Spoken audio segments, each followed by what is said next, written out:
Thank you very much. And now Ms. Plaskett of the Virgin Islands. Thank you very much to the chairman and to the ranking member for convening this hearing. And I really want to thank our guests for being here as well and sharing some incredible information with us. This has been really helpful as we continue the discussion of broadband deployment and how it fits in with the Biden administration and the jobs bill that we are all working on right now to move America forward and to build back better. I wanted to ask Ms. Prather or Mr. Johnson, can you talk about the cost of broadband network deployment versus maintenance? What are the resources most helpful to communities or providers to ensure good network maintenance? I think especially about in my district of the Virgin Islands, maintenance is so key when we have tremendous issues of natural disaster and weather that may cause broadband deployment, and not just the deployment, but eventually the maintenance of broadband to be problematic. That's a great question, and I'll take a crack at it from our perspective. You bring up a great point that there are two distinct costs associated with deploying quality broadband networks. That initial investment to get the network to the consumer, and then that ongoing maintenance. These networks are built to last for decades. And so if we have the ability to make the business case for a service provider to be there and to continue to make those investments in the customer service and the maintenance, that is what creates the ability for a network to last as long as it should. I could add, pardon me, thank you, Congresswoman, that the startup costs for construction are the heaviest lift. Operations, of course, will be ongoing. Hopefully the business model will support by pricing and having the availability of extra benefit programs like the emergency program and Lifeline, which should be enhanced, would also help cash flow these businesses. We operate at cost of an electric cooperative, so as a nonprofit, we have a slight advantage in that respect.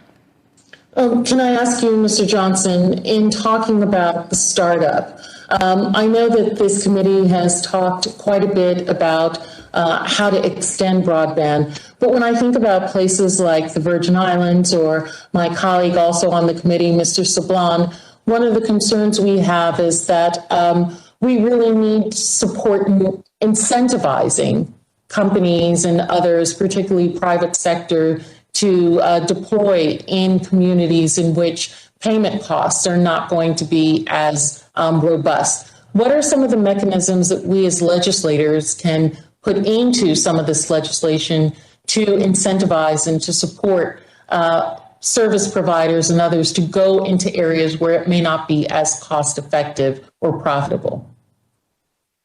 Right, and I think that the grant approach is the way to go in these situations where high costs and low revenue potentials are out there in the region that's to be served. So grant availability is critical, and operational expense subsidies as well. Otherwise, these they can't be sustained. So, and as I mentioned, the affordability options such as the emergency broadband project that should be made permanent, and perhaps in the form of enhancing the Lifeline benefit that's available now.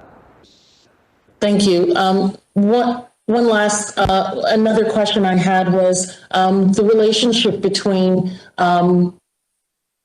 if in areas that in which municipal broadband exists, and it there with ISPs, with internet service providers. Have you seen instances in which that conflict sometimes, which naturally may exist, has been overcome?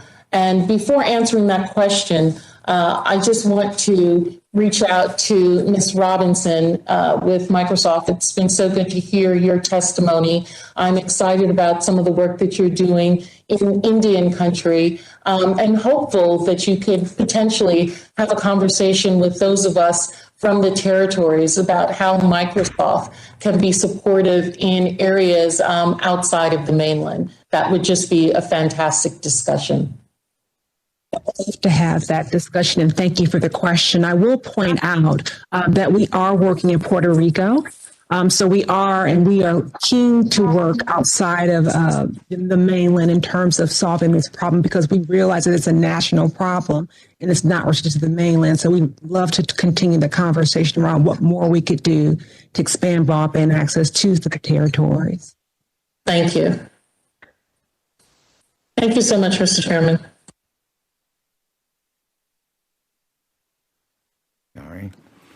Thank you. And now we'll hear from Mr.